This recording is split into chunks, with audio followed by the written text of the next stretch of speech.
pela internet, pela transmissão. A ideia, em primeiro lugar, queria agradecer o convite, dizer que é uma honra estar aqui falando para o Instituto Legislativo Paulista. Sempre uma honra participar dos debates aqui na Casa Legislativa.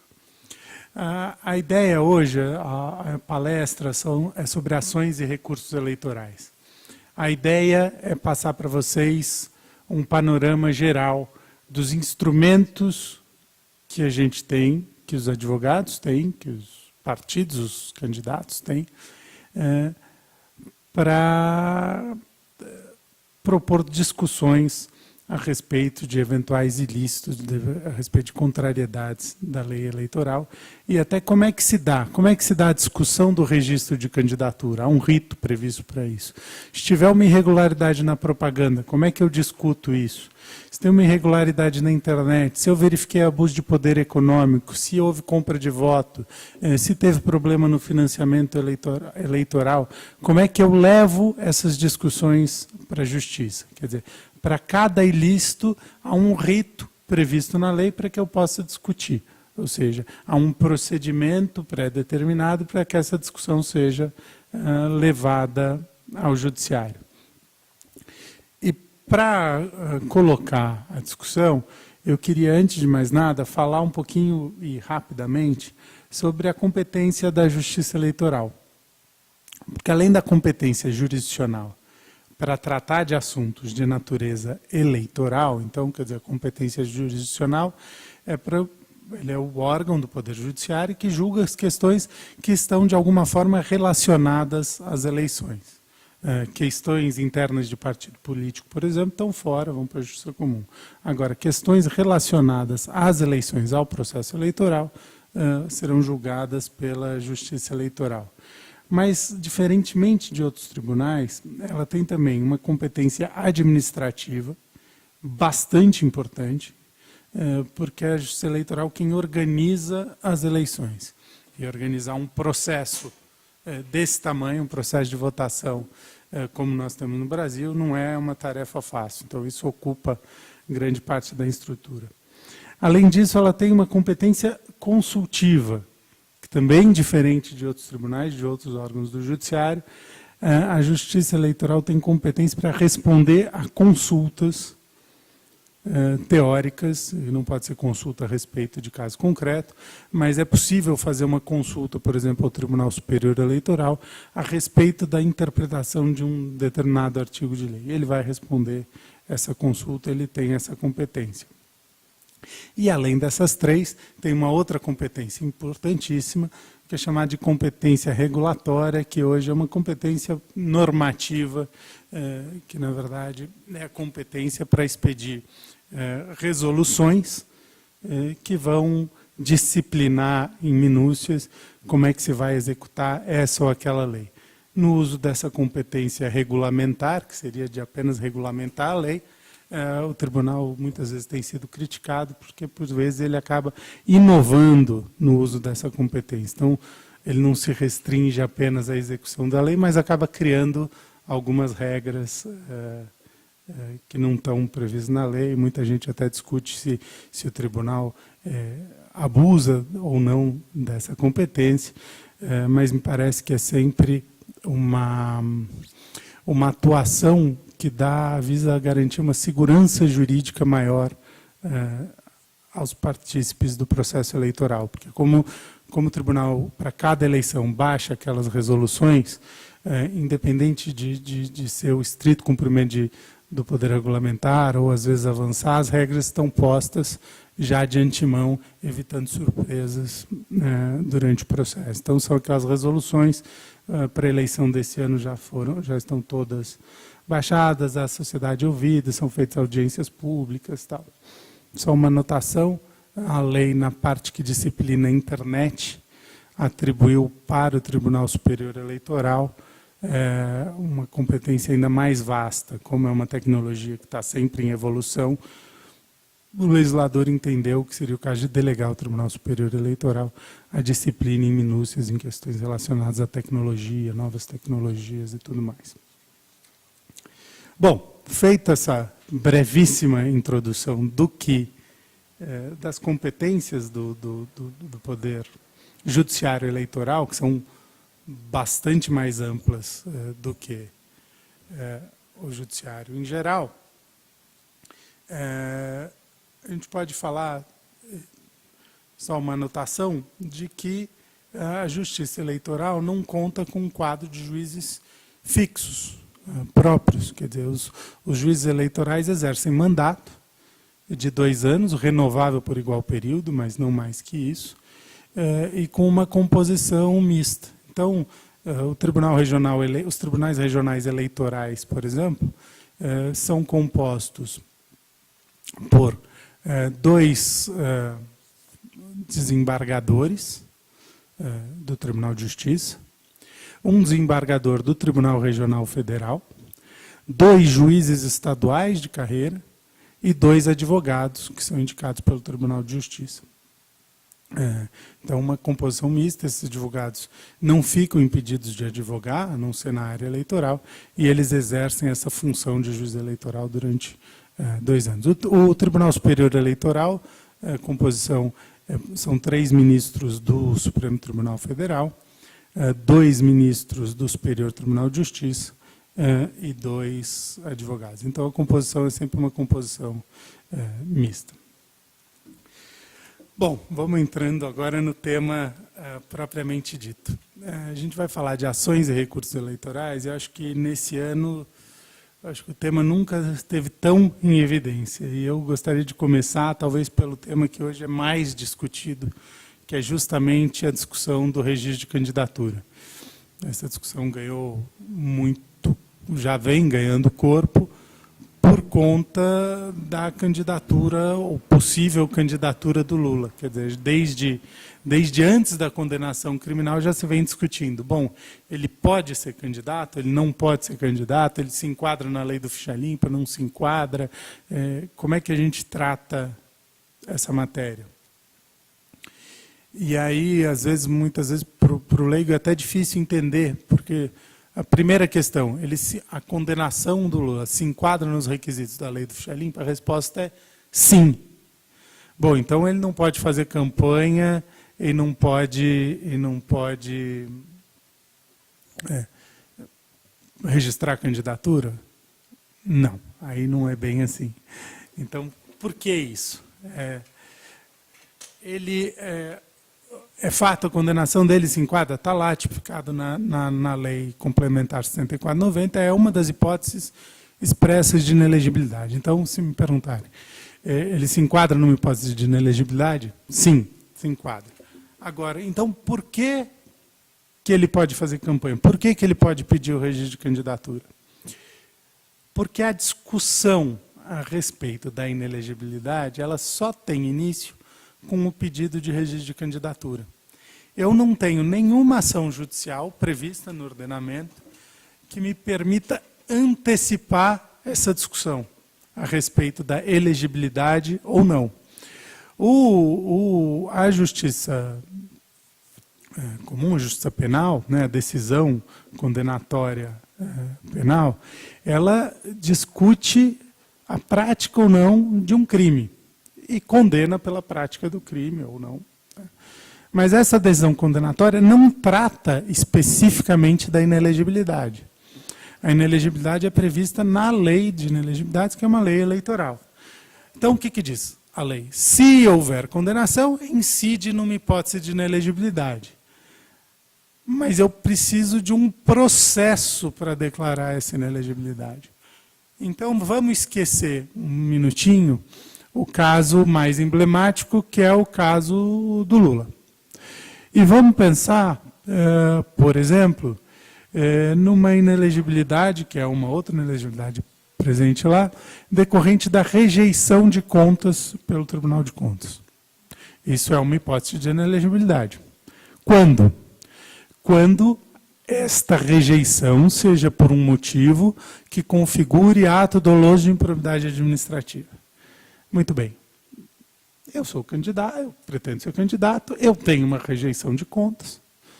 Eu procuro meu advogado e falo, doutor, posso ser candidato?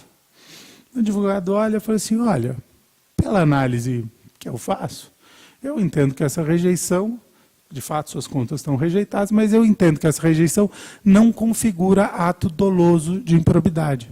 Não tem nada aqui que indique essa vontade de praticar o ilícito, né, de ter as contas reprovadas. Eu não tenho ato doloso algum. Então, porque, veja, não é só ato de improbidade, é ato doloso. Então, em princípio, não caberia sequer ato culposo. Bom, poxa, doutor, mas eu vou ter que correr o risco. Vai ter que correr o risco. E como é que onde que eu vou discutir isso? Não, você vai pedir o registro de candidatura, sua candidatura será impugnada, e você vai discutir isso perante o Tribunal Eleitoral. Ah, muito bem. Então, vocês vejam que existe uma hipótese, aliás, existem várias, em que há, de fato, uma discussão. Quer dizer, se incide aquele dispositivo da Lei 6490 ou não se incide. Né? Quer dizer, ele tem ou não aplicação. E aí eu peço o registro, a partir do registro, quer dizer, o candidato foi lá pedir o registro, há um prazo, da partir da publicação do pedido de registro, de 5 dias para uma impugnação. Então, vai lá alguém, faz impugnação, tem condição, e aí são 7 dias para a defesa, depois são 4, pode rolar testemunhas, tem instrução, tal, mais 4 dias para oitiva de testemunha, 5 dias para diligências e eventuais testemunhas do juízo, para oitiva de outros fatos, são alegações finais e vai a julgamento. Bom, de forma bastante sucinta, esse é o procedimento para eu examinar se o candidato está ou não inelegível. Esse ano isso tem início com o pedido de registro de candidatura lá no dia 15 de agosto. Então, a discussão que vai lá para frente. Bom, e durante esse tempo, eu posso fazer campanha? Não posso? Estou impugnado? Bom, o que a lei diz? Enquanto essa discussão estiver sub judice, quer dizer, enquanto isso estiver sendo discutido no Poder Judiciário, eu posso fazer, o candidato pode fazer campanha. Porque se não pudesse, imagina, ainda mais nos tempos de hoje, quer dizer, a campanha já era um tempo delimitado. Atualmente esse tempo é ainda muito curto, né? São 40 e poucos dias de campanha. Se eu impedisse esse candidato de fazer campanha enquanto ele estivesse discutindo a elegibilidade dele, eu teria praticamente pré-julgado esse candidato, que impediria, tiraria dele qualquer chance de ser eleito, que ele perderia a maior parte do tempo de campanha discutindo a elegibilidade. Se depois ele fosse considerado apto, se o registro dele fosse deferido, ele já perdeu a campanha e não tem como voltar atrás. Por isso a lei, como uma garantia do candidato, na verdade, para preservar ao máximo a democracia, a participação dos candidatos no pleito, falou, olha, enquanto você estiver discutindo sua elegibilidade, você tem direito de fazer campanha. E aí a gente volta para o caso do Lula. Ele foi condenado. Ele se enquadra numa hipótese da lei do Chalim. Se enquadra. Há uma discussão, pelo menos a priori, há uma discussão, há uma dúvida quanto ao enquadramento ou não. Parece não haver uma dúvida, me parece fora de dúvida que a hipótese dele se enquadra especificamente naquele caso. Mas eu também não sou dono da verdade, não consigo enxergar a questão por todos os ângulos possíveis. É muito possível que exista alguma brecha, alguma linha de defesa nesse registro de candidatura. E ainda é possível que ele busque liminares nos tribunais superiores para que essa inelegibilidade seja afastada. Então, ele vai pedir o registro de candidatura, vai ser impugnado, e eu tenho que seguir esse rito processual previsto na lei para declarar que ele está, de fato, inelegível. E enquanto ele discute? Bom, enquanto ele discute, ele pode fazer campanha. E aí entra, hoje em dia, fala assim, poxa, mas um candidato preso pode fazer campanha? Pode, há precedentes a respeito disso. Enquanto ele não tiver uma prisão definitiva após o trânsito em julgado, os direitos políticos deles não estão suspensos. Os direitos dele não estão suspensos. Nós vamos chegar, eu estou explicando um pouco o panorama do que está acontecendo. Exatamente. Então, aí, quer dizer, na verdade, é parte do sistema, funciona assim. Existe hoje uma pressão muito grande para que se tenha algum outro tipo de decisão. Eu consigo abreviar essa discussão de registro? Não, porque a lei exige que eu passe por todos esses passos. Existia, por exemplo, como solucionar essa questão para essa eleição? Eu não vejo como. Existia uma proposta, por exemplo, do ministro Henrique Neves, de fazer uma discussão prévia do registro, uma hipótese de pré-registro. Então, dissociar a discussão do registro do período de campanha. Então, eu antecipo essa discussão de registro e aí eu conseguiria definir quem é ou não elegível fora desse período de campanha, antes. É uma ideia interessante, seria uma saída viável. Mas como estamos hoje? Então, para este caso específico, em princípio, e a lei garante esse direito, e aí é aí que a gente... É uma discussão jurídica. Não, aí é uma segunda discussão. Não. Aí é a segunda parte da discussão. Por quê?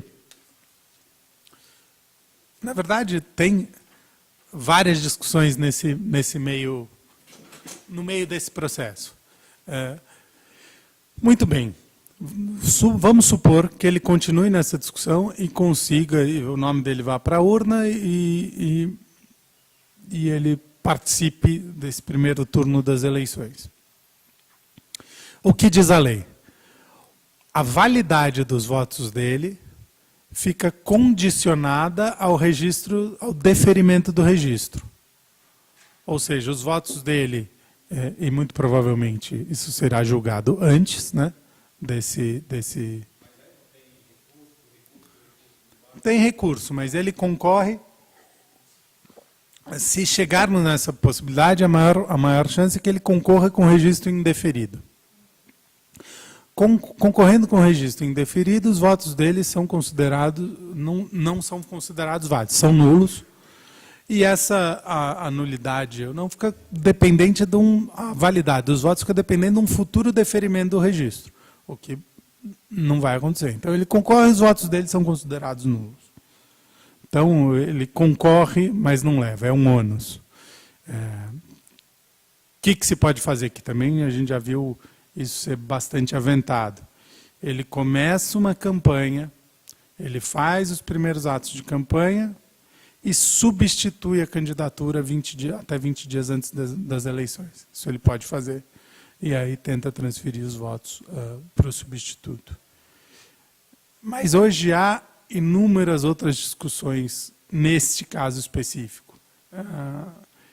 Eu vejo a decisão do Supremo de permitir a prisão após a condenação em segunda instância passa por um conceito de trânsito em julgado em segunda instância. Isso pode levar a uma tese de que, olha,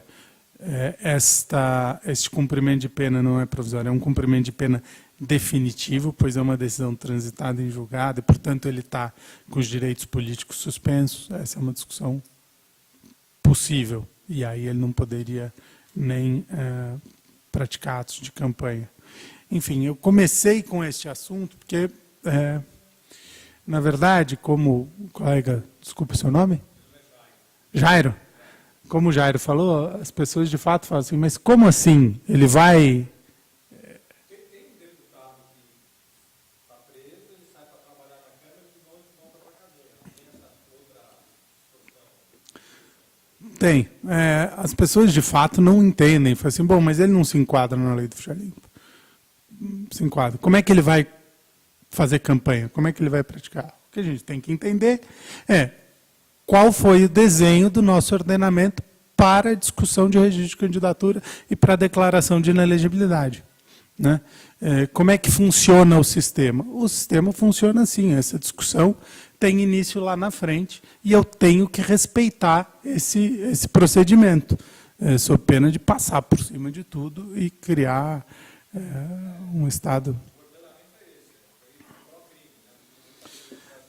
Não diria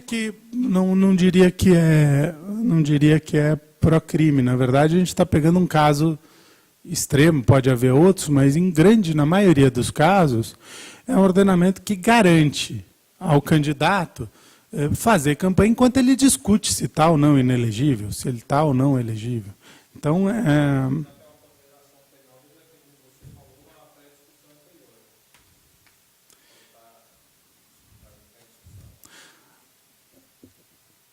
que seria mais adequado que a discussão de registro fosse prévia, anterior ao período eleitoral, me parece fora de dúvida. Que tivesse instrumentos para que isso fosse definido antes, parece mais do que razoável. Mas não é assim. Não é assim que o ordenamento prevê. E na verdade, o que você tem são os dois lados. De um lado, aqueles que certamente estão inelegíveis podem praticar atos de campanha. De outro lado, aqueles que têm bastante razão para ter o registro deferido, muitas vezes têm que passar uma parte considerável da campanha com o ônus de ter uma discussão judicial. Porque da mesma forma que alguns são certamente inelegíveis, tem outros casos em que a impugnação é claramente desprovida de fundamento. Há muitos casos como esse. E aí, ainda assim, ele tem que passar uma campanha inteira, a lei garante ele direito de fazer campanha, graças a Deus, mas ele tem que passar a campanha inteira com esse ônus e o adversário falando, a candidatura dele está impugnada. Por quê? Porque ele tem que passar por todo esse rito, esperar, ainda cabe recurso. Então, o fato da discussão do registro ser feita ao mesmo tempo que a campanha, ele vale para os dois lados. E é ruim para os dois lados, né? É ruim para a sociedade como um todo, no caso daquele que já não tem qualquer direito, e é ruim para o candidato. E também para a sociedade como um todo, naquele caso em que a impugnação é completamente desprovida de fundamento.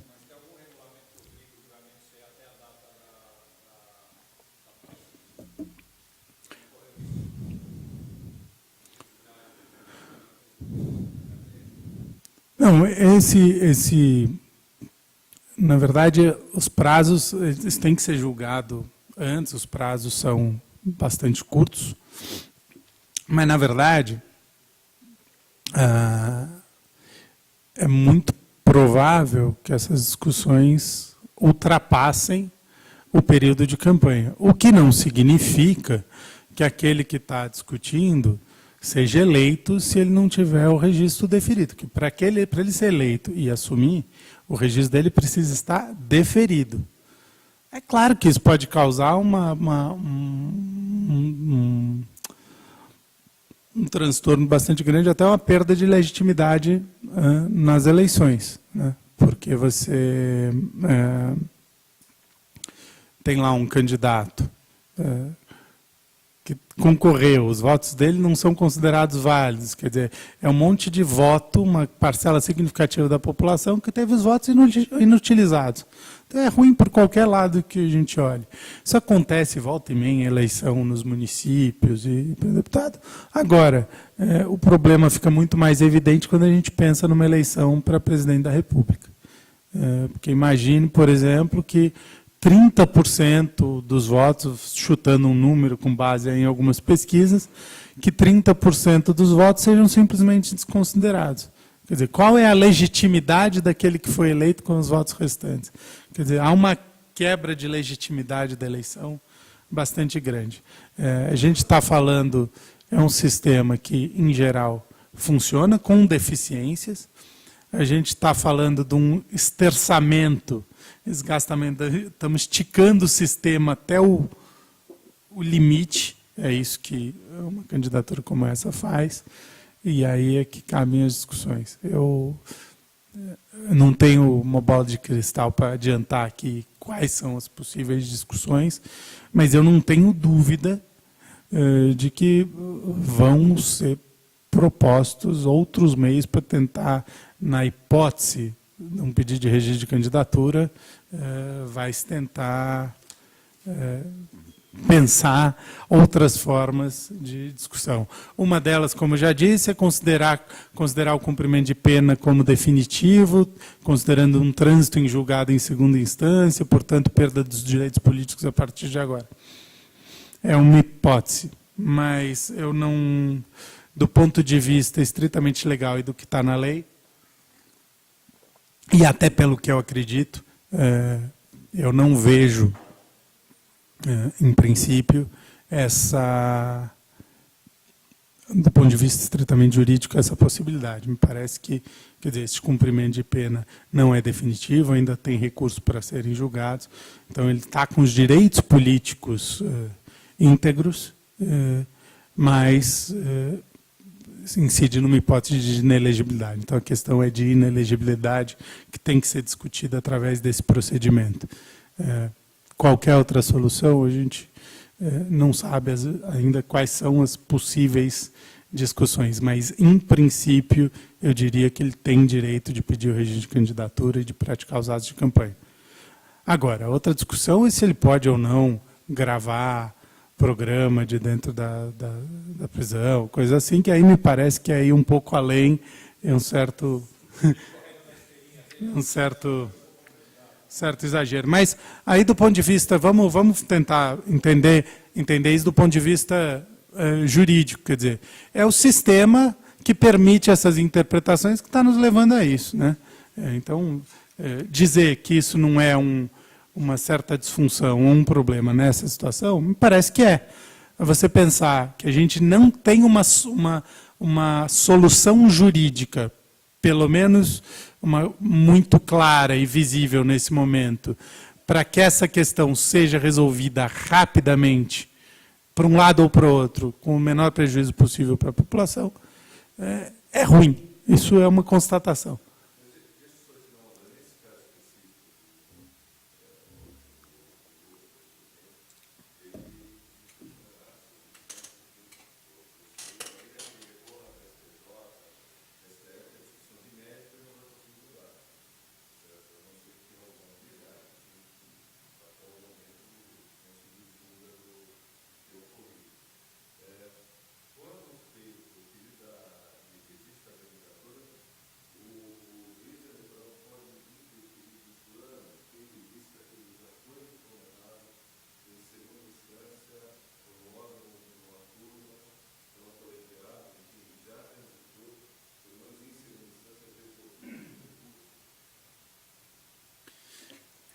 Não, me deferir de plano, eu não vejo essa...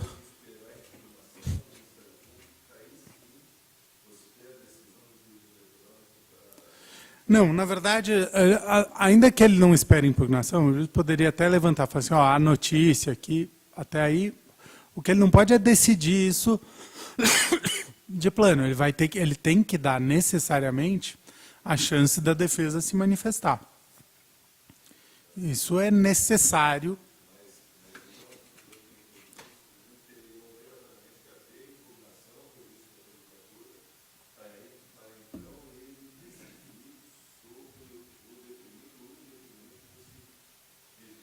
Exatamente, porque ainda que a gente já teve a discussão criminal, né? Então foi lá a segunda instância, se isso pode mudar ou não nas cortes superiores, aí a gente tem uma impressão, uma imagem de que tudo indica que não, mas não há como saber, a defesa vai tentar todos os recursos possíveis. Agora, essa decisão não declara a inelegibilidade, ela não analisa a inelegibilidade. Pela lei da ficha limpa se enquadra, mas onde eu vou discutir isso? Da mesma forma que o crime, pela lei X, o que ele fez, o que determinada pessoa fez é crime. Como é que eu declaro isso? Eu entro por mais claro que seja, ainda que seja um réu confesso, como é que eu declaro que ele é criminoso? Como é que eu condeno? Eu tenho um processo, eu julgo, defesa, tal, e ao final ele é condenado. O que a lei diz? Onde é que eu discuto inelegibilidade? É no pedido de registro de candidatura. Então, eu preciso passar pelos ritos dessa discussão. Eu preciso observar aqueles prazos. Na verdade, são 7 dias para a defesa, depois aí tem produção de prova e tudo o resto. E nesse meio tempo, evidentemente, ele tem possibilidade de buscar nos tribunais superiores, eventualmente uma liminar, ainda que possa até não afastar a condenação, mas pode afastar, por exemplo, a inelegibilidade decorrente daquela... para ele conseguir participar do processo eleitoral. Nessa hipótese, aí ele teria o registro, inclusive, deferido. Muito difícil, mas a gente tem que contar com as possibilidades teóricas. E reconhecer, quer dizer, que existe um problema do sistema, quer dizer, o sistema, da forma como ele está previsto, né, da forma como ele foi construído, permite esse tipo de situação. Da mesma forma que submete aquele candidato, como eu já falei, que tem toda a razão, que está coberto de razão, que não se enquadra naquela hipótese de inelegibilidade, submete ele a uma discussão no curso da campanha com prejuízo enorme. Ou seja, é ruim de qualquer forma que se olhe. E aí, se a gente pensar, bom, eu poderia tentar uma ação declaratória de inelegibilidade num período anterior, isso a Justiça Eleitoral já tem jurisprudência pacífica, quer dizer que não cabe esse tipo de ação, seja declaratória de inelegibilidade, declaratória de elegibilidade, quer dizer, qualquer instrumento para antecipar essa discussão fica prejudicado. Há uma outra possível discussão, que aí nós vamos chegar. Existe uma ação que é a ação de investigação judicial eleitoral,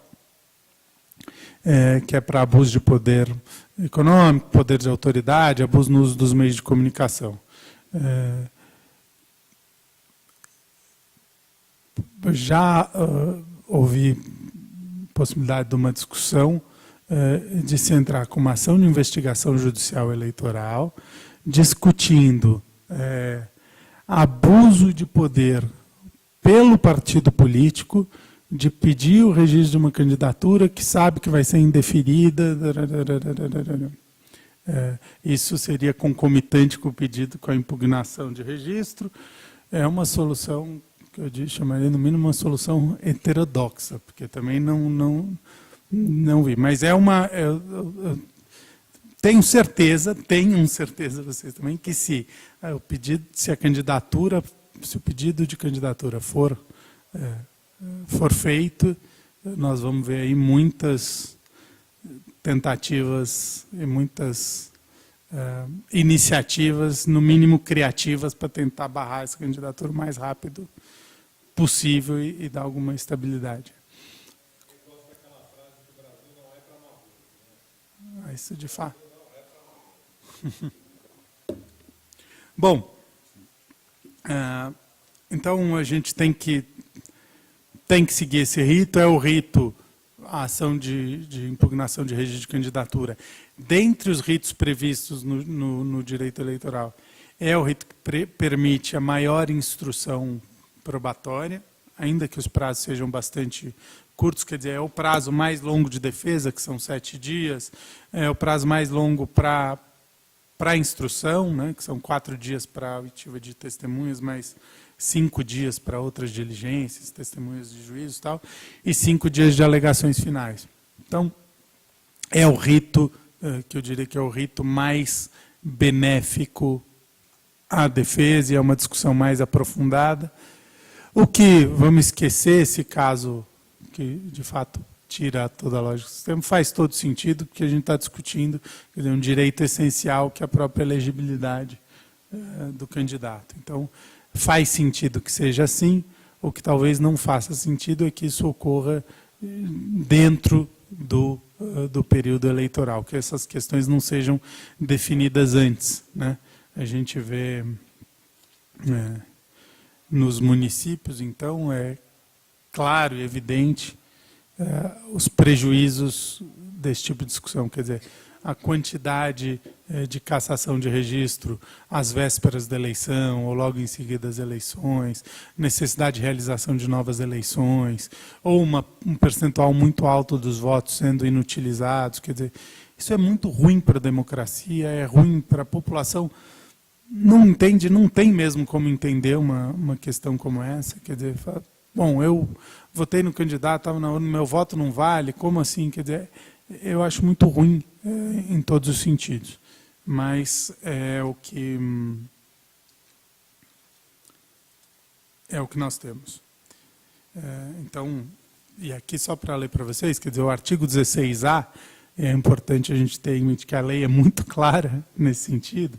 Diz, o candidato cujo registro esteja sub júdice poderá efetuar todos os atos relativos à campanha eleitoral, inclusive utilizar o horário eleitoral gratuito no rádio e na televisão e ter seu nome mantido na urna eletrônica enquanto estiver sob essa condição, ficando a validade dos votos, aí que vem, a ele atribuídos, condicional do deferimento de registro por instância superior.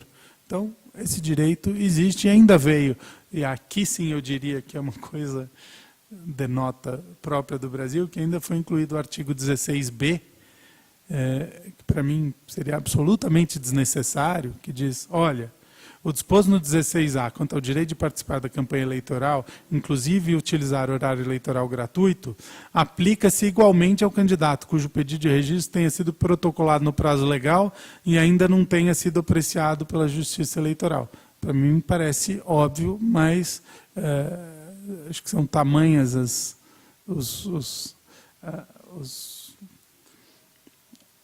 as interferências no processo eleitoral por parte, inclusive, do judiciário, muitas vezes sem fundamento legal, que o legislador se viu compelido a introduzir esse artigo que, na minha visão, seria absolutamente desnecessário, como uma reação ao ativismo judicial.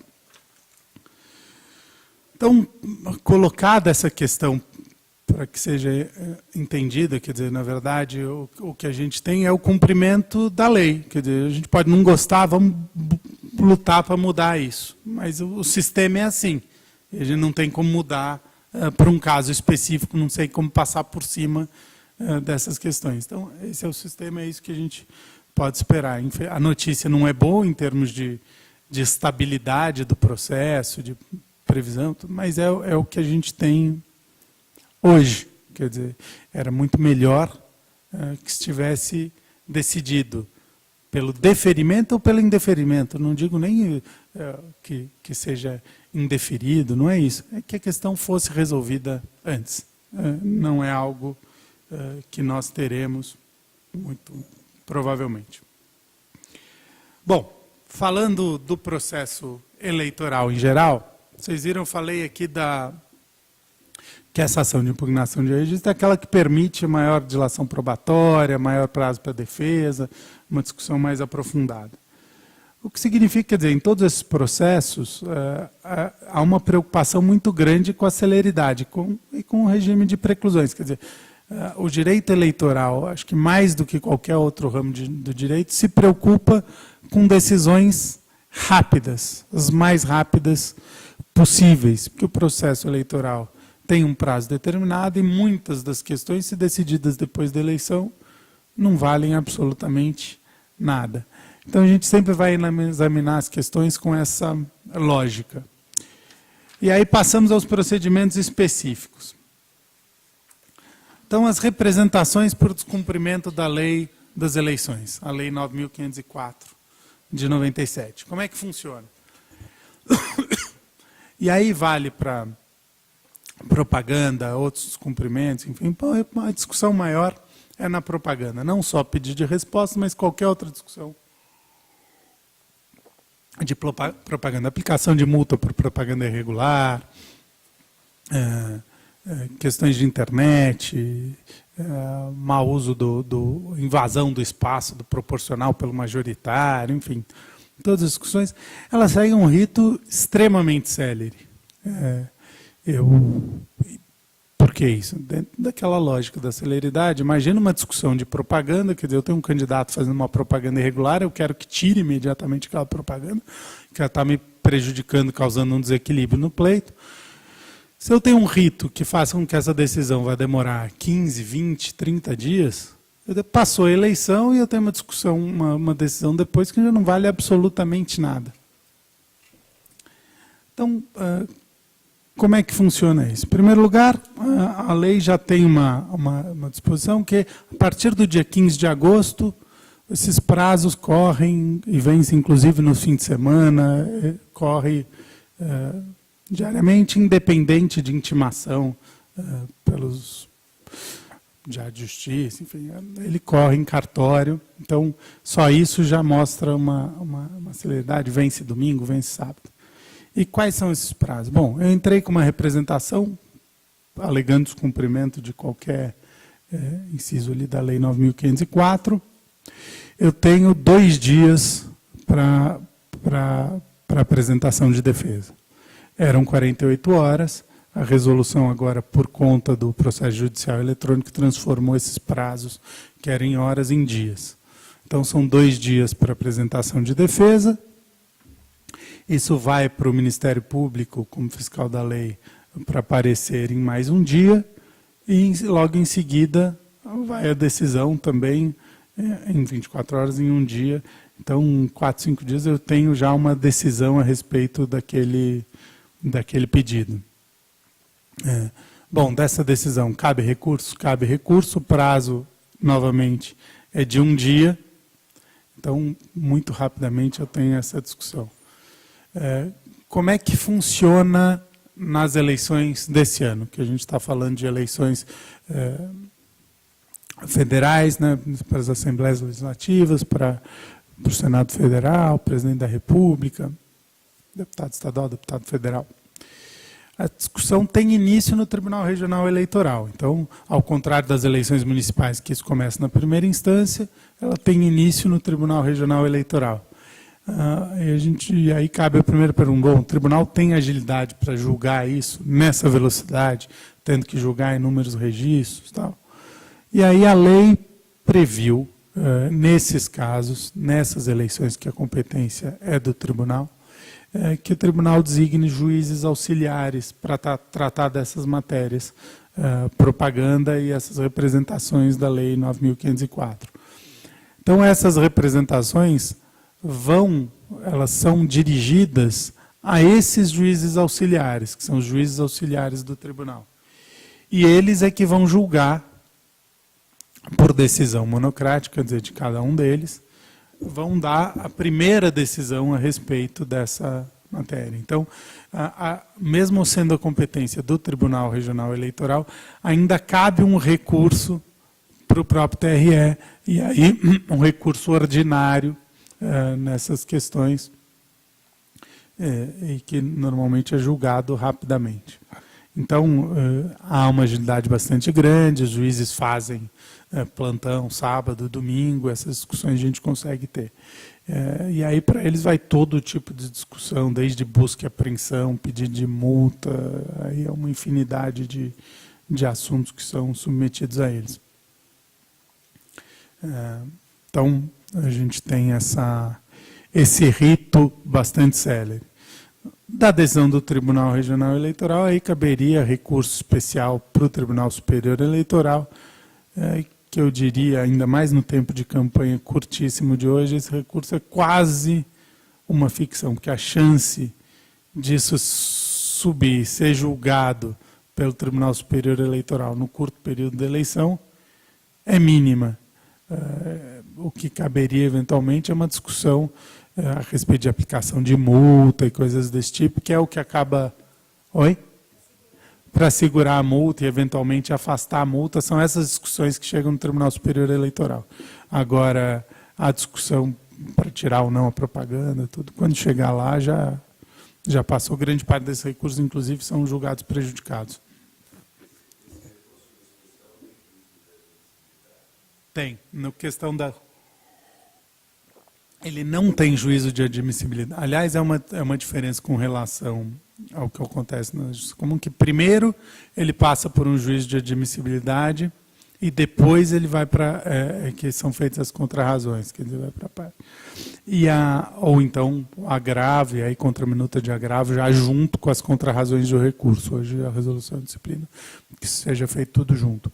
O que não tem o que tem um rito muito parecido com esse, mas com algumas especificidades, é o pedido de direito de resposta. Que aí ele segue um regramento específico, e aí dos prazos, a depender do meio, o prazo é de 1, 2 ou 3 dias da veiculação da ofensa, quer dizer, se for na propaganda no horário eleitoral gratuito, são 24 horas, hoje um dia que você tem para fazer o pedido de resposta. A defesa, no caso de pedido de resposta, também é um dia. E segue depois esse mesmo rito. E a diferença é que o recurso especial, especificamente no caso de direito de resposta, não tem juízo de admissibilidade. Aqui embaixo, evidentemente, que esse juízo será feito pelo Tribunal Superior Eleitoral, mas não tem esse juízo prévio feito pelo Tribunal de Origem. Tá? Então, no caso de direito de resposta, o rito é ainda mais célere, e ainda assim é muito difícil ver, dentro do período eleitoral, recurso especial que diga respeito a direito de resposta analisado pelo Tribunal Superior Eleitoral. A gente tem que lembrar que o Tribunal Superior Eleitoral vai estar lotado de discussões de registro de candidatura do Brasil todo, e vai estar bastante atarefado com as discussões da eleição presidencial, que tem início lá mesmo, né? O Tribunal Superior Eleitoral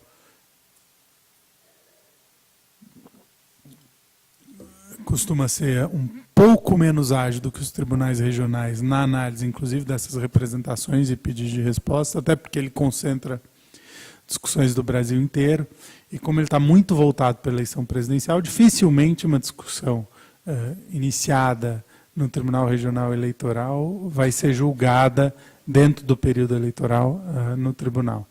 Os pedidos de registro sempre vão ter preferência, mas esses, então, quer dizer, a gente pode esperar com muito boa vontade um julgamento pelas cortes regionais antes da eleição num prazo razoável.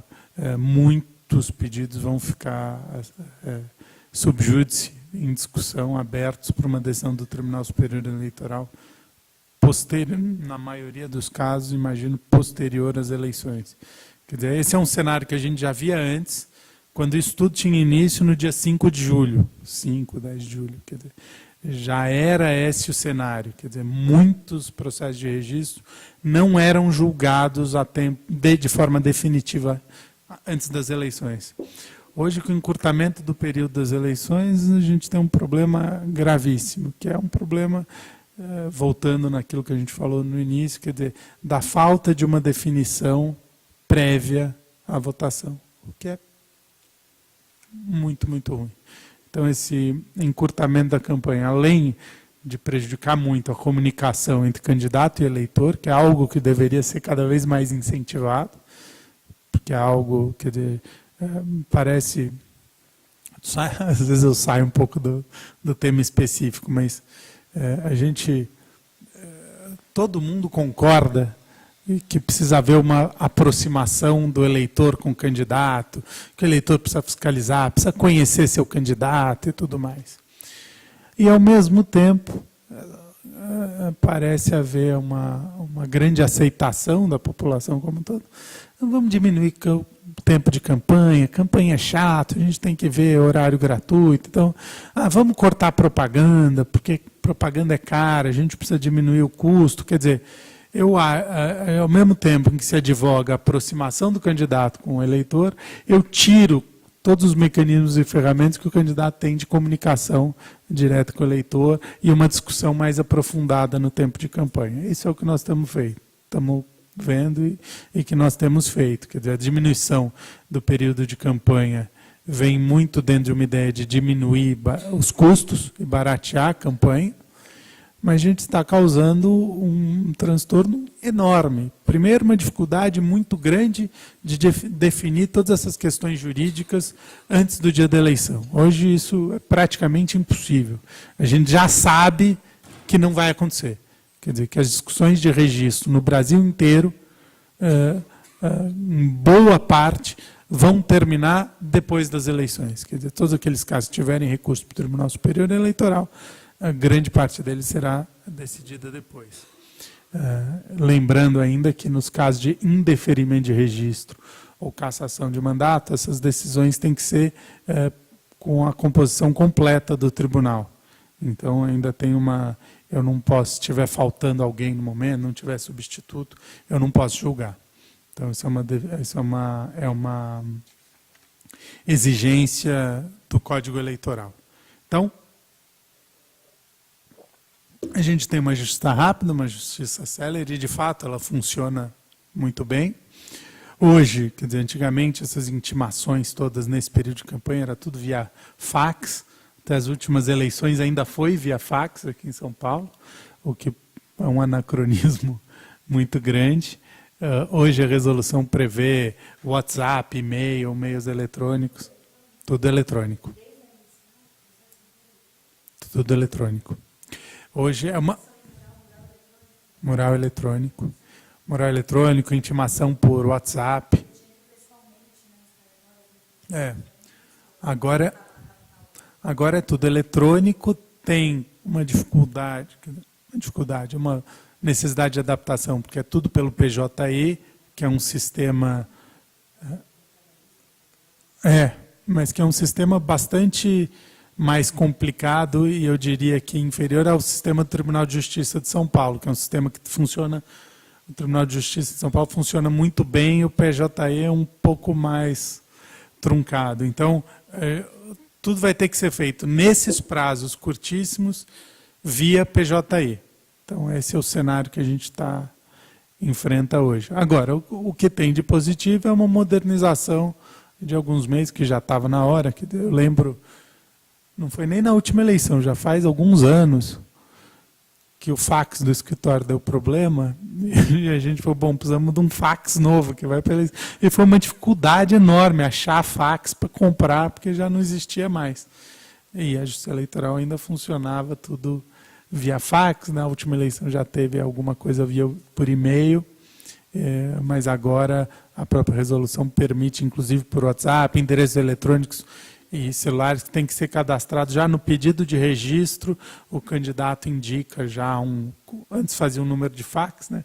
Indica o endereço de e-mail ou um número de telefone, os dois, para que ele receba essas intimações. Então é uma questão quer dizer, quem for atuar nessas áreas vai ter que se organizar para fazer o acompanhamento disso. É uma questão de adaptação, quer dizer, deixar um telefone específico para recebimento dessas intimações e por aí vai. Então essa é uma mudança grande na forma, facilita de um lado, quer dizer, o processo eletrônico, acabou aquela exigência da contrafé acompanhada de todos os documentos, antes se discutia nulidade da ação, quer dizer, por inépcia inicial ou nulidade por falta dos documentos na contrafé, quer dizer, havia uma série de questões procedimentais decorrentes do processo no papel, que o processo eletrônico acaba com isso. E dentro dos prazos curtíssimos que tem a Justiça Eleitoral também, ajuda a uma visualização exatamente do que está no processo. Que muitas vezes a gente recebia a contrafé acompanhada de todos os documentos, mas primeiro já era cópia. E depois por fax, quer dizer, muitas vezes não era nem possível ver a imagem. Então, num prazo de 24 ou 48 horas, você tinha que correr no cartório para ter vista do processo, para ver exatamente o que tinha lá. Ou, às vezes, fazia uma defesa considerando uma determinada coisa e, quando ia ver no processo, não era exatamente aquilo. Podia haver alguma diferença. Então, essas novidades do processo eletrônico, não tenho dúvida que vão causar alguns transtornos, mas é algo que eu vejo como positivo, que é só uma questão de adaptar, e acho que com o tempo a gente vai melhorando, né? Então, até questão aí falando um pouco do funcionamento prático, até questão de direito de resposta, por exemplo, a gente tinha que juntar as mídias, quer dizer, eu ia pedir um direito de resposta do programa eleitoral do candidato X que veiculou uma ofensa. Eu tinha que juntar uma mídia, um CD, normalmente um DVD, contendo o programa daquele determinado candidato, com a degravação, e tinha que juntar isso no processo. Isso exigiu uma estrutura muito maior do que se imagina. Primeiro, eu precisava ter um acompanhamento de tudo aquilo que era veiculado, precisava ter capacidade de gravar isso, eu preciso da mídia física, tudo isso levava tempo. Hoje, o simples fato de você não precisar gravar a mídia num CD, você poder enviar um arquivo, já facilita bastante o trabalho. Então, isso acho que tende a melhorar o processo. A transformação dos prazos em hora para dias, aí é o outro lado, vão atrasar um pouquinho esse processo, porque quando a gente fala de prazo de 24, 48 horas, quando a gente transforma em 1 e 2 dias, isso no volume, quer dizer, os prazos e o recurso a mesma coisa, tal, no cômputo final do processo, pode dar uma diferença de 1, 2 dias, o que não é irrelevante dentro de um cenário de uma discussão tão curta como essa que a gente tem. Então, vale, quem tiver interesse, for atuar, dar uma olhada na resolução do TSE, resolução 23457, que trata das representações eleitorais. Aí vocês vão ver que talvez as maiores mudanças sejam justamente aquelas relacionadas ao processo eletrônico, as formas de intimação e a contagem do prazo em dias e não em horas. Muito bem. Falei, olha, a gente tem, no comecinho eu tinha falado, olha, para cada tipo de ilícito a gente tem um rito específico previsto na legislação eleitoral. Eu falei aqui, bom, essas representações que a gente tratou aqui são para aqueles ilícitos previstos na Lei 9.504. Isso foi de uma forma geral. É isso, aquelas questões relacionadas principalmente à propaganda, seguem esse rito que eu falei, e no direito de resposta aquele rito um pouquinho mais específico. Mas a gente precisa saber que na Lei 9.504 há alguns ilícitos que seguem, que para apuração eu sigo outros ritos. São ilícitos mais graves que demandam uma certa instrução probatória. Ainda que seja muito simplificada com relação ao processo civil comum, eu não posso discutir aquelas questões de bastante gravidade sem observar um rito um pouquinho mais extenso. Que ilícitos são esses? São normalmente aqueles ilícitos que podem levar à cassação do registro ou do candidato. Então, a representação por compra de votos, representação por captação ilícita de recursos, quer dizer, que discuta o financiamento ou gastos ilícitos de campanha, que é a prevista no artigo 30A da Lei 9.504. Representações por condutas vedadas aos agentes públicos, quer dizer, são principalmente aquelas ações daquele detentor do mandato que ele faz em benefício desse ou daquele candidato, ou dele próprio quando candidato à reeleição. Podem levar à cassação do mandato. Todas essas ações seguem, em geral, o rito do artigo 22 da Lei Complementar 64/90. Além dessas que eu falei, a representação por doação eleitoral em excesso, que na verdade são representações voltadas aos doadores, não tem nada a ver com o candidato. Segue também esse rito. E o que é essa ação de investigação judicial eleitoral e que rito que ela segue? Ação de investigação judicial eleitoral é prevista no artigo 22 da Lei Complementar 64/90, que é a mesma lei que prevê as inelegibilidades, né? Que é a lei que foi alterada pela chamada Lei do Ficha Limpa. E para que serve a investigação judicial eleitoral? Apuração de uso indevido, desvio ou abuso de poder econômico, poder de autoridade ou utilização indevida dos meios de comunicação social, em benefício de candidato ou partido político. Então, abuso de poder econômico ou de autoridade, poder político, e uso indevido ou abuso no uso dos meios de comunicação. Para isso, eu tenho um rito, e aí, para vocês terem uma ideia de como é o rito, falar em linhas gerais, depois a gente trata um pouquinho da ação em si, que eu acho que é o mais importante. Juizada a ação, e essa ação, o prazo inicial, de acordo com o entendimento do Tribunal Superior Eleitoral, para o ajuizamento dessa ação, é o pedido de registro de candidaturas, e o prazo final é a diplomação. Então, essa ação pode ser manejada durante esse período, muito embora ela possa relatar fatos anteriores ao registro da candidatura. Eu tenho prazo de 5 dias para a defesa, vocês veem que é um pouquinho mais curto que o rito lá previsto no artigo 3º, que é aquele da discussão de registro de candidatura. 5 dias para a oitiva de testemunhas, no máximo de 6 para o autor e 6 para o réu. 3 dias para diligências, quer dizer, testemunha do juiz e outras coisas, e 2 dias para alegações finais. Então é um rito bastante célere, um pouquinho mais restrito que aquele previsto para o registro de candidatura. E aí entra, e quais são as consequências? Bom, caracterizado abuso de poder econômico, abuso de poder de autoridade ou uso indevido dos meios de comunicação, eu posso ter chegar à cassação do registro ou do diploma, além de inelegibilidade por 8 anos ao candidato. Quando a gente, naquela discussão que teve da chapa Dilma Temer, havia três ações ali. Era uma AIGE, que é essa ação de investigação judicial eleitoral, que a gente está falando agora, uma AIME, que é a ação de impugnação de mandato eletivo, e havia, tudo bem? E havia também uma representação.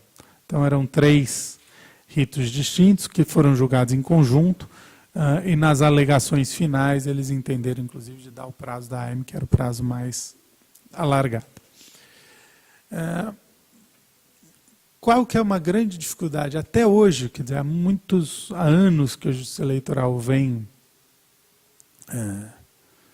analisando isso, julgando candidatos e caçando candidaturas por abuso de poder econômico, abuso de poder de autoridade, abuso no uso dos meios de comunicação, e até hoje não se tem parâmetros minimamente claros, objetivos, balizas objetivas, do que é abuso de poder, do que é abuso de poder econômico, do que é abuso de poder político. Porque eu posso usar o poder econômico?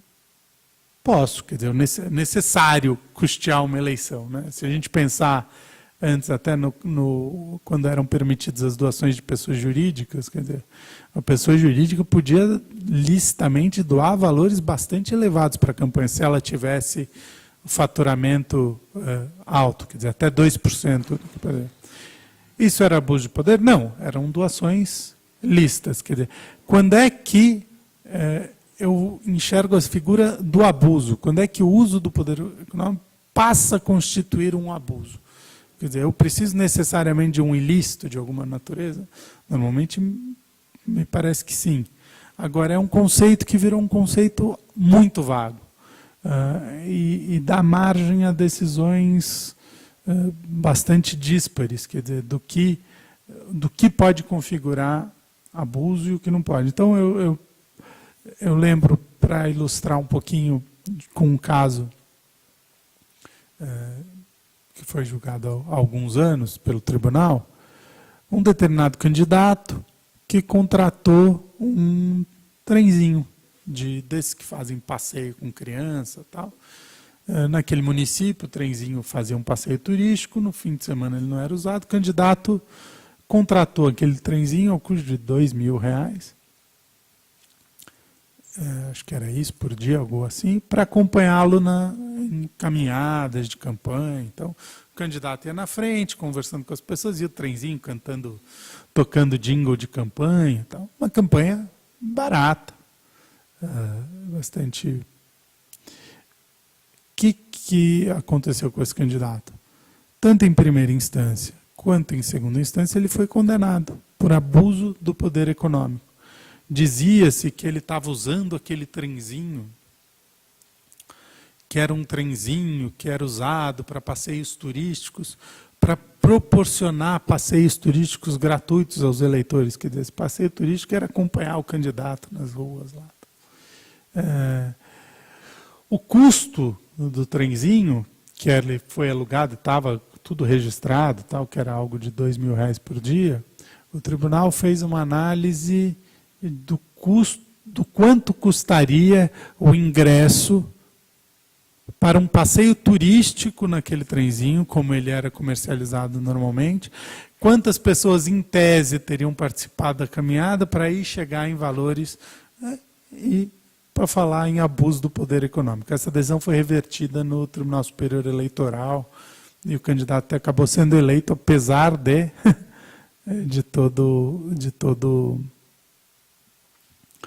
de passar por esse ônus todo, porque isso causou um prejuízo grande para a candidatura.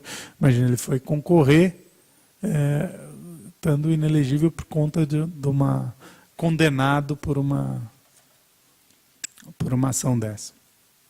Mas só para vocês verem como esse conceito de abuso de poder econômico é muito amplo. E até hoje eu não vi no judiciário nenhuma decisão que dê parâmetros objetivos para o que eu vou considerar abuso de poder econômico, abuso de autoridade.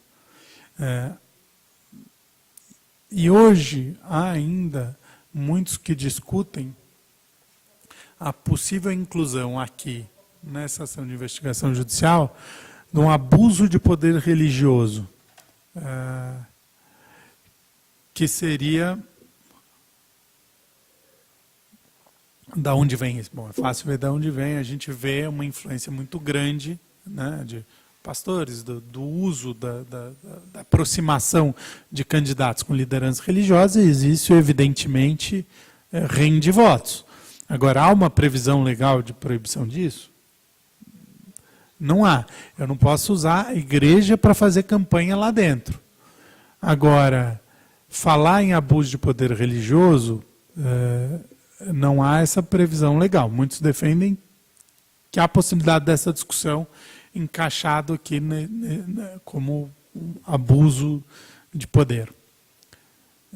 O Tribunal Superior Eleitoral tem uma jurisprudência mais ou menos pacífica de que isso não é possível, mas o Tribunal Regional de São Paulo, acho que essa semana ou semana passada, julgou um caso em que cassou o registro de um vereador numa ação de investigação judicial eleitoral por um abuso de poder religioso, algo assim. Como foi o caso?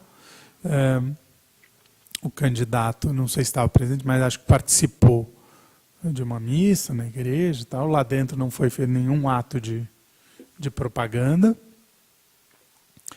Se vocês quiserem ver, acho que está até mencionado no Conjura essa decisão agora.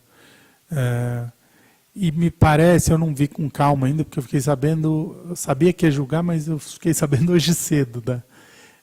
Mas, ao fim do culto, parece que o pastor convidava as pessoas que lá fora teria alguma coisa, e depois, logo em seguida ao culto, nas imediações da igreja, foram distribuídos santinhos, material de propaganda e coisa assim.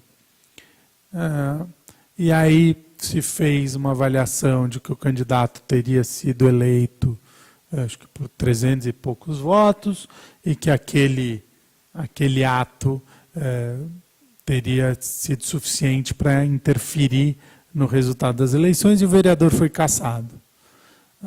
Qual era a defesa do vereador? Falou, olha, não foi feita propaganda eleitoral dentro do templo, o que é vedado, e foi distribuído material de propaganda eleitoral, o que é permitido, nas proximidades do pleito. O Tribunal Regional Eleitoral de São Paulo falou, não, foi feito, a coisa foi estruturada de uma forma que aquela distribuição de material de propaganda acabou sendo vinculada de alguma forma ao culto pelo que foi falado lá dentro. Enfim, ele chegou ao Tribunal Regional Eleitoral, então deu parece que a primeira decisão que cassou um candidato por algo que se poderia falar de abuso de poder religioso, quer dizer, de uma vinculação ali dentro. Vamos ver como é que o Tribunal Superior Eleitoral vai analisar isso, mas é uma questão que está em discussão, né? Então não é Antes era uma questão mais teórica, com alguns doutrinadores defendendo isso. Hoje há uma decisão e é possível que haja outros por aí. Agora, ainda assim, é muito difícil, é sempre difícil, nesse caso específico, por exemplo, que ele falou, bom, eu até poderia ir pela propaganda, não poderia fazer propaganda, ele vinculou, como se tivesse feito lá dentro, mas eu teria simplesmente uma propaganda irregular, e não abuso de poder. Então, a linha adotada é de abuso de poder religioso. Agora, se a gente chega nessa discussão, a gente abrindo espaço para uma discussão de abuso de poder religioso, a gente fica em um terreno ainda mais delicado e complicado.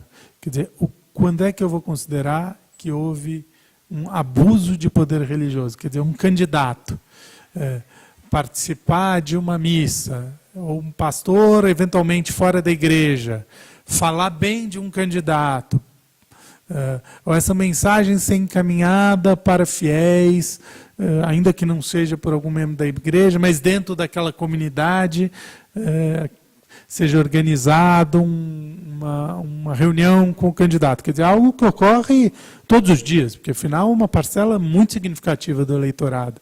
Quer dizer, a gente entra num espaço muito complicado e de bastante insegurança com essa questão. Eu, de início, continuaria permitindo e aconselhando eventuais clientes, quer dizer, que claro que é possível conversar com líderes religiosos, claro que é possível participar, mas com cuidado, e aí cuidados como não fazer uma veiculação de propaganda vinculada àquele evento, coisas desse tipo, que é exatamente o caso que o tribunal julgou agora. Quer dizer, foi o culto, na saída do culto foi distribuído material e o tribunal enxergou essa vinculação. Uma pergunta técnica, eu pertenço ao Partido Novo, né? Os candidatos do Partido Novo, uns têm feito seus sites, suas mídias eletrônicas, colocando o nome do candidato e escrevendo na continuidade da identificação, no site, no Instagram, no Twitter, Novo 30. E aí houve um debate e muitos estão tentando mudar isso, alegando que poderia ser veiculação antecipada, só o tempo Novo 30. Faz sentido isso? Porque na verdade não é o número do candidato, é só o Novo 30, né? Faz sentido isso? Tem algum risco para os candidatos? Rapidamente, quer dizer, a lei atual, ela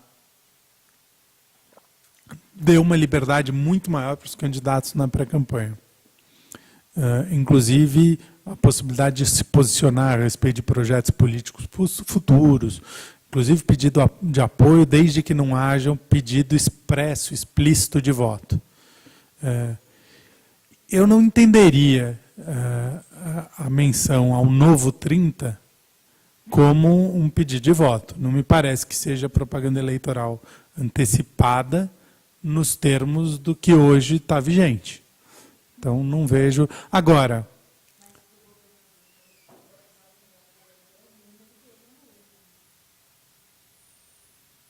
sim, aí se ele fizer a propaganda, como aí é claro que assim, qualquer elemento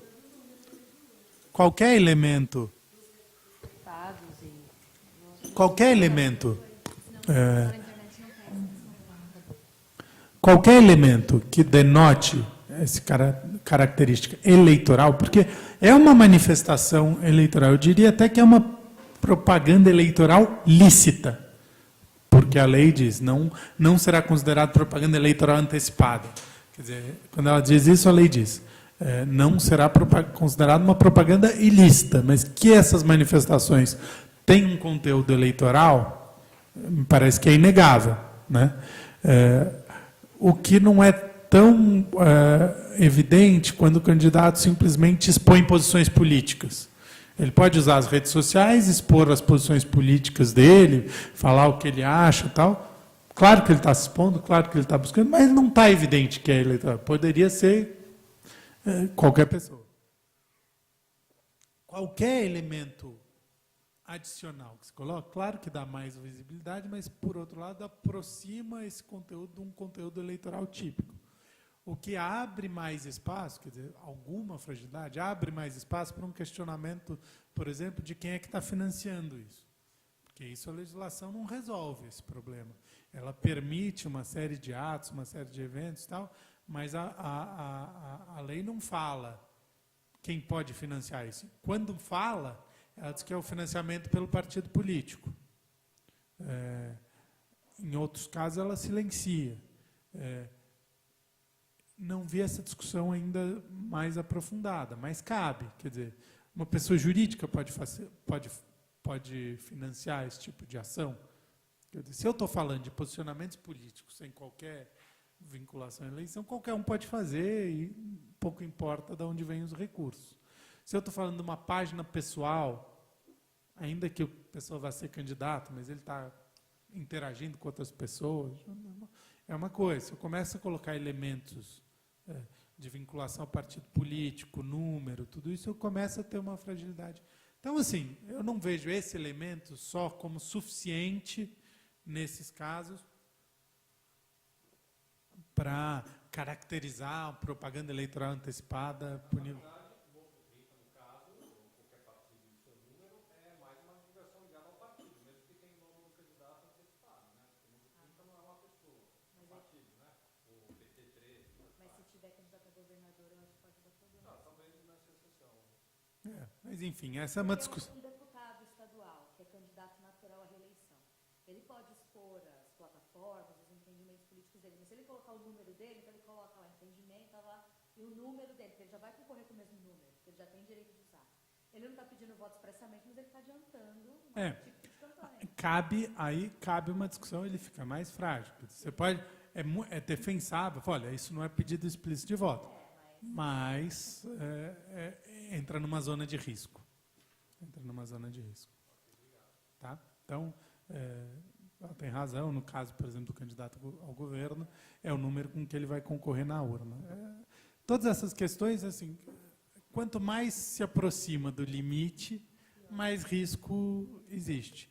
Agora, também, como adotar a postura mais conservadora possível, não correr nenhum risco nesse sentido, significa também não se expor para o eleitorado. Então, é uma questão de avaliação. Na verdade, é só no ID, né? Na verdade, você está no ID da mídia social, não é exatamente uma propaganda, mas é um caminho, né? Não tem impacto realmente substancial. Né? Bom, é isso. Deixa uma posição um pouquinho mais frágil, mas tá. Bom, ação de impugnação de mandato eletivo. Então, a gente falou rapidamente daquele do rito, acho que também não cabe, mas só voltar um pouquinho na ação de investigação judicial eleitoral. Quem é que pode propor essa ação? Como, em geral, praticamente todas as ações e representações que a gente está falando. Partido político, candidato, coligação ou Ministério Público. Lembrando que o partido político, se estiver coligado, ele não pode agir sozinho, tem que agir a coligação. A coligação é quem tem legitimidade. Questão técnica. Ação de impugnação de mandato eletivo. Aqui é uma ação prevista na própria Constituição, artigo 14, parágrafo 10, dizendo que o mandato eletivo poderá ser impugnado ante a Justiça Eleitoral no prazo de 15 dias contados da diplomação, instruída a ação com provas de abuso do poder econômico, corrupção ou fraude.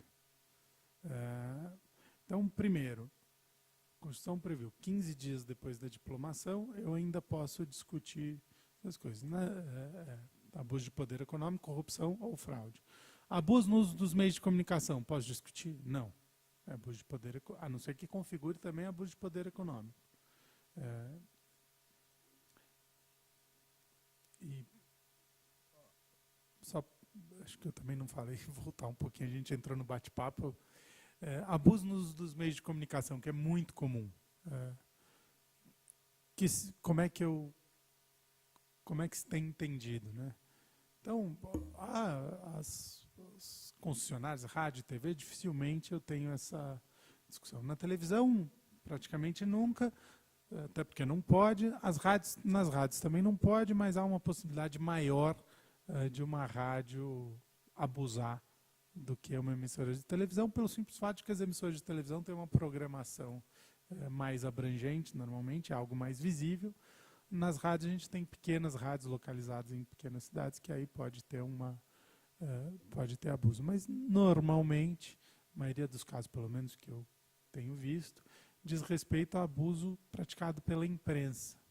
Então, um determinado jornal que começa a falar só a favor, como a pretexto de divulgar matérias, tal, ele passa a divulgar matérias favoráveis somente a um candidato. Ou mais que isso, favoráveis a um candidato e contrárias a outro. E eu consigo enxergar um padrão de conduta nessa ação. Ou um elemento a mais, aquele pequeno jornal do interior que passa a divulgar matérias favoráveis a um determinado candidato e amplia a sua tiragem, quer dizer, só às vezes dobra, triplica, quadruplica a tiragem com a aproximação do pleito eleitoral. Quer dizer, se eu consigo comprovar esses elementos, eu tenho uma comprovação de que aquele jornal, a pretexto de dar informação, ele está, na verdade, sendo um participante da campanha de um determinado candidato. Quer dizer, ele está atuando a favor de um candidato a pretexto de divulgar notícias. O jornal pode dar a opinião dele em editorial favorável a esse candidato? Ele até pode. O que ele não pode é servir de instrumento de campanha. Se eu tiver isso, eu tenho o que é chamado aqui de abuso no uso dos meios de comunicação. Essa discussão também também não existe aqui um conceito totalmente claro e cabe, em inúmeros casos, é preciso ver essa matéria com muito cuidado. Então, vamos supor, até porque passa por uma análise de se há ou não interesse jornalístico numa determinada matéria.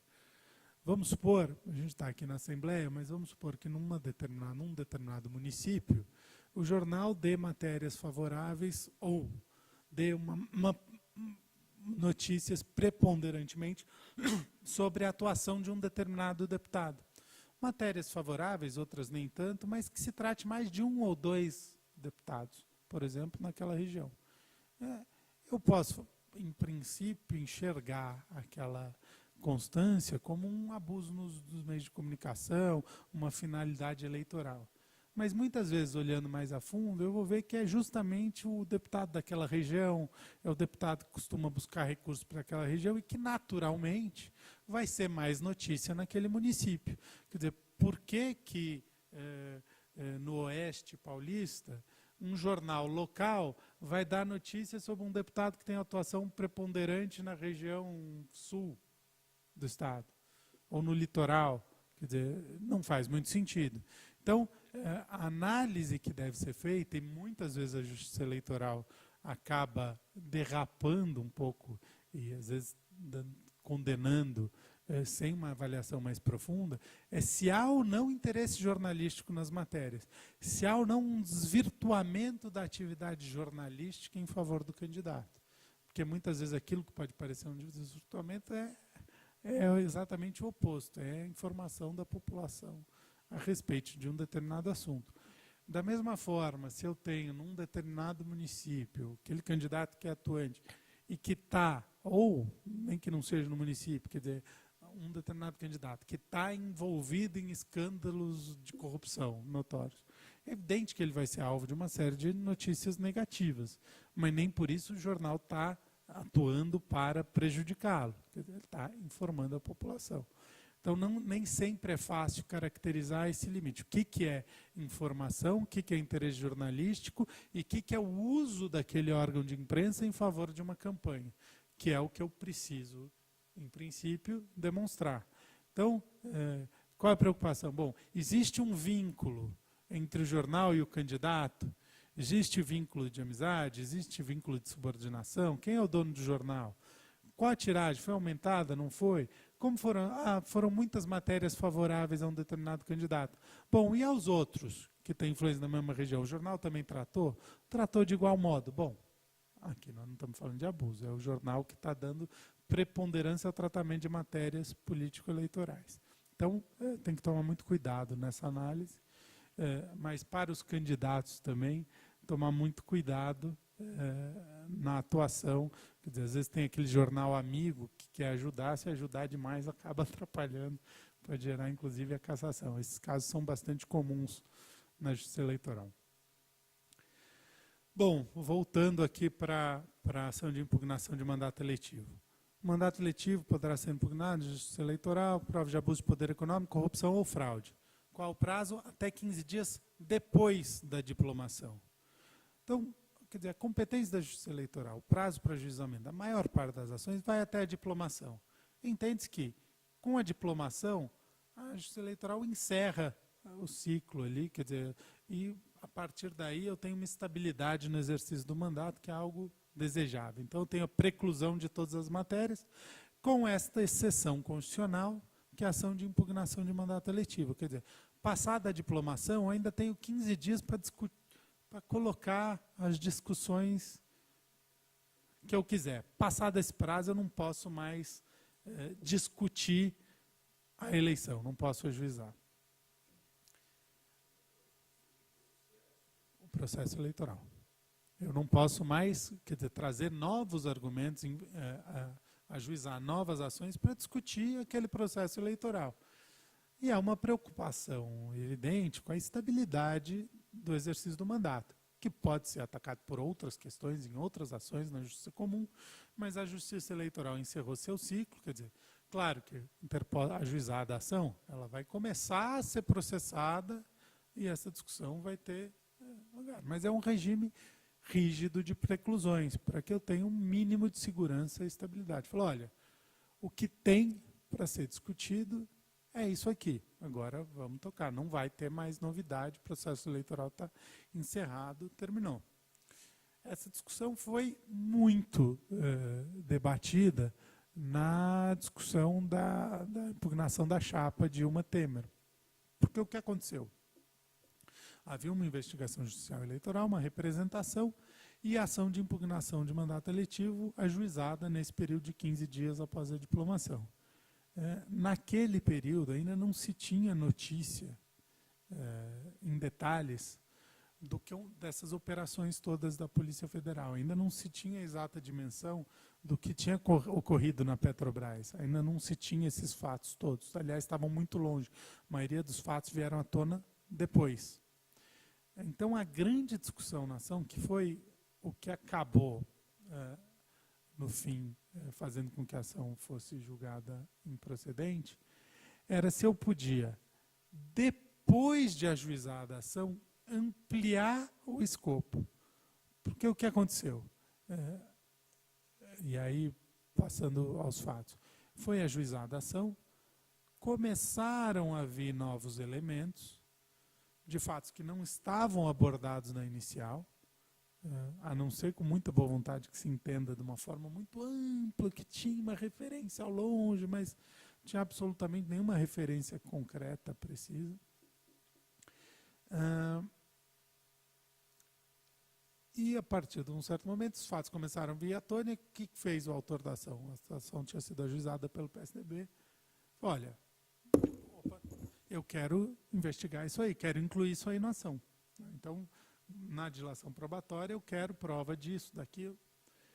E, na época, a ministra, se não me engano, foi uma decisão da ministra Maria Tereza Assis Moura, olha, isso não está incluído na causa de pedir, eu não vou autorizar a dilação probatória com relação a esses fatos.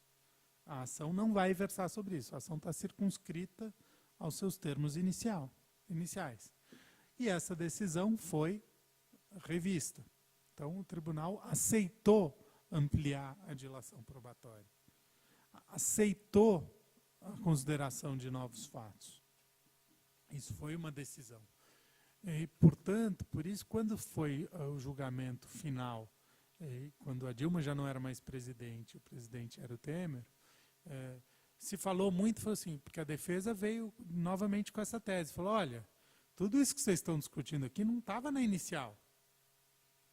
E aí veio o Ministério Público e falou, bom, tudo bem, mas foi discutido lá atrás, quando se decidiu ampliar a instrução.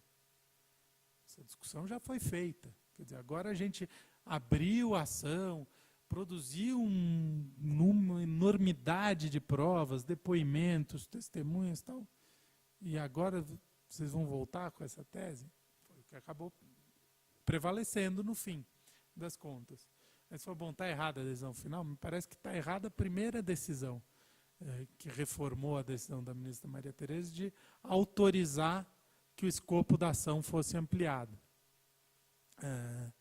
Então, porque a partir dali, uma ação que tinha pouquíssimos elementos foi engordando, se permitiu uma dilação probatória muito ampla, foram ouvidas as testemunhas de acusação e de defesa, e depois inúmeras outras testemunhas, como testemunhas do juízo.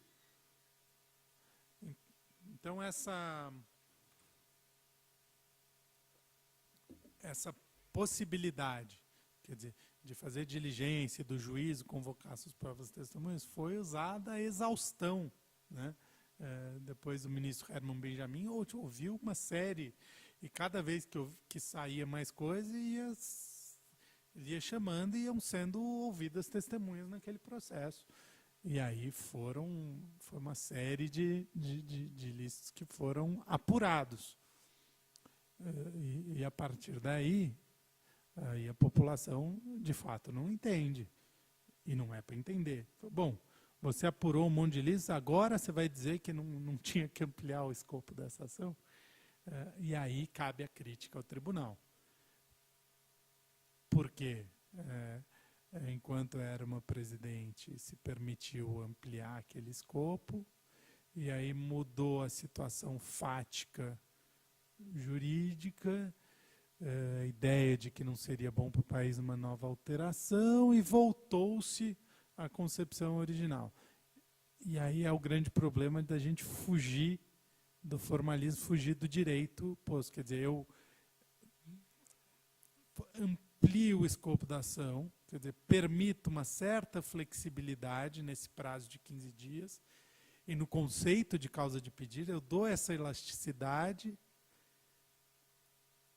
e aí depois eu não tenho mais controle sobre o que vai acontecer.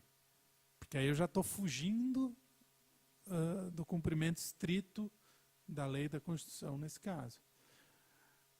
De repente, quando o tribunal viu, tinha criado um monstro. E aí acabou acatando a tese da defesa, que me parece correta, de que a ação tinha que ficar restrita à causa de pedir. É o que diz a Constituição. Mas ela tinha que ter ficado desde o início. Essa ação já era para ter terminado há muito tempo. E o país não ia ter passado por todas as turbulências e incertezas que esse julgamento trouxe. Inclusive com um prejuízo enorme de imagem ao próprio tribunal, porque com toda razão ninguém conseguia aceitar. Como é que eu ia agora falar que eu não posso fazer a prova, e a prova está lá, está todo mundo vendo, sabe o que está lá comprovado, e diz que não vai poder considerar. Então, essas questões todas têm sido muito objeto de todos os debates que a gente vê aí nesses últimos anos. Tem muita ligação aqui com o direito eleitoral. Outra discussão que se pretendeu colocar era uma divisão da chapa. Quer dizer, que a decisão que valesse para o titular não valesse para o vice, que é algo que até hoje no direito eleitoral acho que seria o pior das soluções em termos sistêmicos de interpretação do que vai valer aqui para frente, porque sempre se entendeu que a chapa é una. E se uma determinada, se a eleição do principal foi anulada porque se entendeu que havia abuso de poder, corrupção ou fraude relacionados à eleição, ou seja, que a eleição foi conseguida por aqueles meios, o voto é um só. Então, evidentemente, aí não se está discutindo culpa ou responsabilidade pessoal. Eu não estou discutindo quem é responsável, eu estou discutindo a validade e legitimidade das eleições. Então, se houve algo que maculou aquela votação do titular do mandato, evidente que o vice que recebeu os mesmos votos teria que ir pelo mesmo caminho. Aqui, então, a gente falou abuso de poder econômico, corrupção ou fraude. Que abuso de poder econômico é esse? Que corrupção é essa? Que fraude é essa? Eu estou falando abuso de poder econômico, evidentemente, relacionado à eleição. E aqui me parece claro. Agora, corrupção. É qualquer ato de corrupção? Me parece que não. Parece que aqui é corrupção que tenha que tem alguma finalidade eleitoral, que tem alguma relação com o pleito eleitoral, com as eleições. É a corrupção, como havia no caso, que, por exemplo, que você fala de um direcionamento de dinheiro para as eleições, de uma corrupção. Eu não estou aqui, isso aqui não é processo penal, não é ação de improbidade administrativa, não é ação da lei anticorrupção, eu não estou analisando a vida pregressa do candidato para ver se algum dia ele cometeu algum ato de corrupção. É se a eleição foi conseguida através de algum ato de corrupção. Se houve algum ato de corrupção que maculou o processo eleitoral. Da mesma forma, a fraude aqui deve ser entendida como alguma fraude no processo de apuração de voto, fraude na eleição, e não uma fraude anterior que não tenha qualquer relação. Ou mesmo uma fraude, eventual fraude ocorrida numa convenção partidária, algo que poderia ter sido discutido no registro. É uma fraude. Não, nada disso. Quer dizer, abuso de poder econômico, corrupção ou fraude. Então, esses são os requisitos para essa ação de impugnação de mandato eletivo, que segue o rito o mesmo rito da ação de impugnação de registro. Lembro que aquele rito que era o mais amplo de todos eles, ela segue esse rito até não sei exatamente até quando, mas de início se entendia que essa ação, como a Constituição não prevê um rito específico, essa ação seguia o rito ordinário do Código de Processo Civil. Então, seguia o rito ordinário, como não havia previsão de rito específico, e ela demorava muito tempo, porque é um rito, de fato, bastante demorado. E aí o Tribunal Superior Eleitoral, em uma decisão, agora não sei dizer que ano, entendeu que, olha, não é o rito ordinário do processo civil, é um rito ordinário eleitoral. E aí eles entenderam que o rito ordinário eleitoral seria esse rito da ação de impugnação de registro. E aí eu digo para vocês, não porque seja o ordinário, porque ele talvez seja o mais específico deles, mas por ser, dentre aqueles ritos previstos no direito eleitoral, aquele que proporciona as maiores oportunidades de defesa, de produção de provas e tudo mais. Então, o que dá maiores garantias à ampla defesa. Então, esse é o rito. Com relação à contagem de prazos, eu queria fazer uma anotação disso no direito eleitoral, a gente tem uma situação muito curiosa. A gente falou aqui naquelas representações durante o processo eleitoral de 15 de agosto a 19 de dezembro, corre tudo em cartório, conta sábado, domingo, feriado, a plantão da Justiça Eleitoral, isso é uma coisa. Fora do período eleitoral, ou para outras ações que não sejam essas representações específicas, elas não correm fim de semana, segue uma contagem de prazo normal. Como era feita essa contagem de prazo? Sempre foi nos termos do Código de Processo Civil. Qual era o fundamento? Então, contava-se o prazo a partir do primeiro dia do prazo do dia seguinte ou da publicação, ele ia sábado, domingo. Se a publicação fosse sexta, começava na segunda e por aí vai. Então contava sábado e domingo. Então. Aí o Código de Processo Civil foi alterado. Veio o novo Código de Processo Civil que revogou o Código anterior, estabelecendo uma nova forma de contagem de prazo, que ele é contagem de prazo em dias úteis, que faz bastante diferença. E aí, logo de início, a primeira interpretação que veio, muita gente pensou assim, bom, este prazo, essa contagem de prazo vale para o eleitoral também. Porque o Código Eleitoral não tem nenhum dispositivo que trate da contagem de prazos. Aplica-se subsidiariamente o Código de Processo Civil. O Código de Processo Civil foi alterado. A forma como a gente conta prazo no eleitoral não existe mais prevista em lugar nenhum. Então, vou contar dessa nova forma. Veio o Tribunal Superior Eleitoral e falou, não, aqui precisamos de celeridade. Então, vai continuar contando como era antes.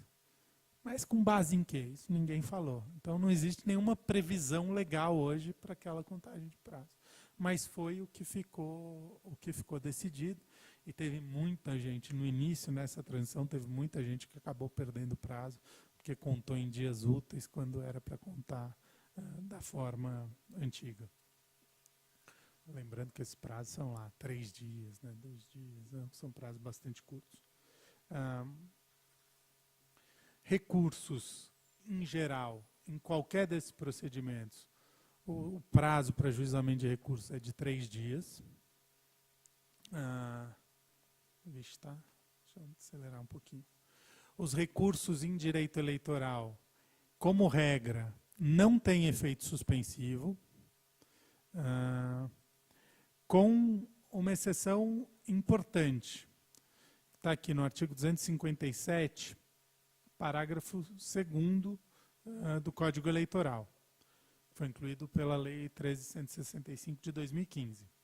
O recurso ordinário interposto contra a decisão proferida por juiz eleitoral ou por Tribunal Regional Eleitoral, que resulte em cassação de registro, afastamento do titular ou perda de mandato eletivo, será recebido pelo tribunal competente com efeito suspensivo.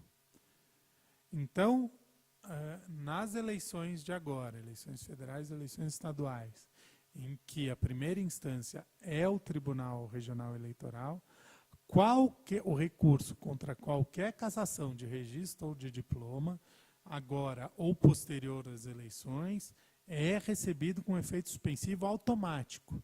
Esse recurso para o Tribunal Superior Eleitoral, nesses casos, é sempre ordinário, porque o Tribunal Superior Eleitoral, nos casos de cassação de diploma ou anulação, o recurso para o tribunal nas eleições federais e estaduais é recurso ordinário e ele é recebido com efeito suspensivo. No caso de discussão das eleições municipais, o recurso que é recebido com efeito suspensivo é o recurso do juiz eleitoral da zona para o Tribunal Regional Eleitoral. A partir do Tribunal Regional Eleitoral, nessas eleições, o recurso cabível é recurso especial e aí não tem mais efeito suspensivo. Então, essa é uma alteração bastante...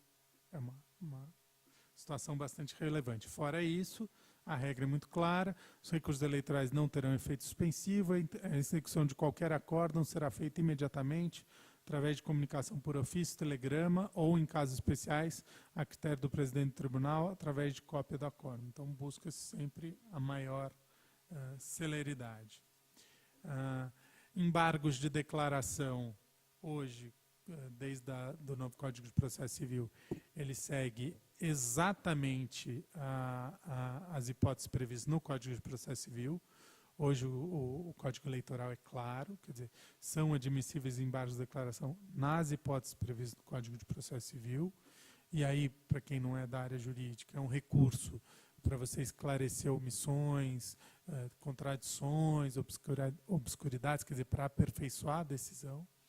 Esse recurso deve ser ajuizado no prazo de 3 dias e ele suspende qualquer outro prazo e pode, inclusive, suspender a execução do acórdão.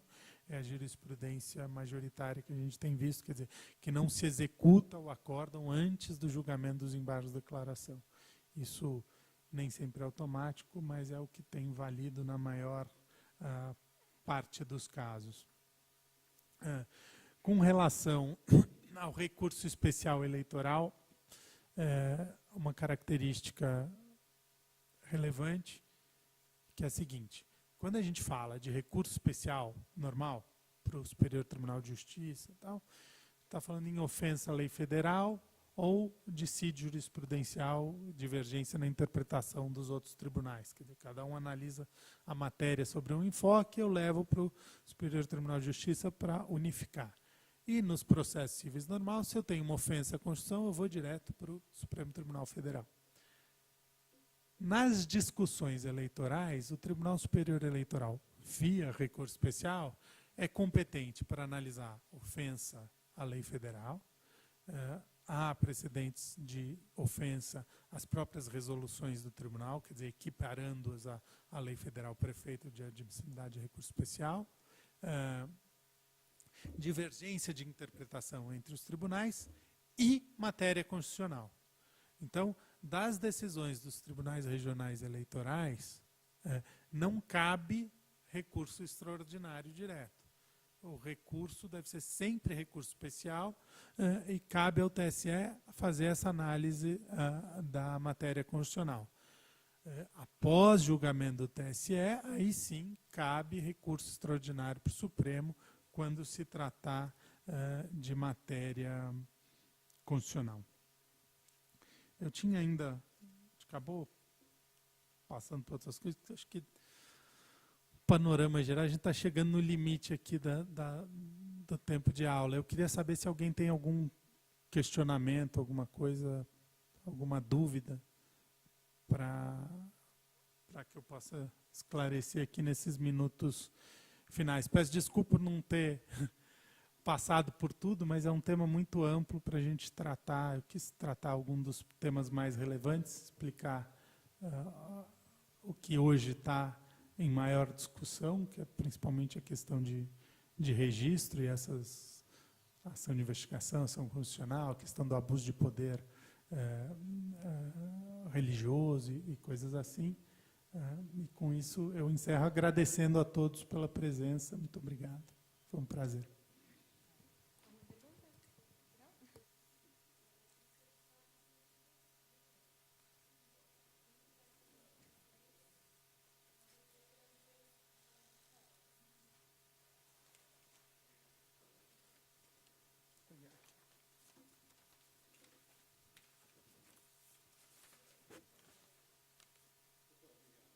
Imagina.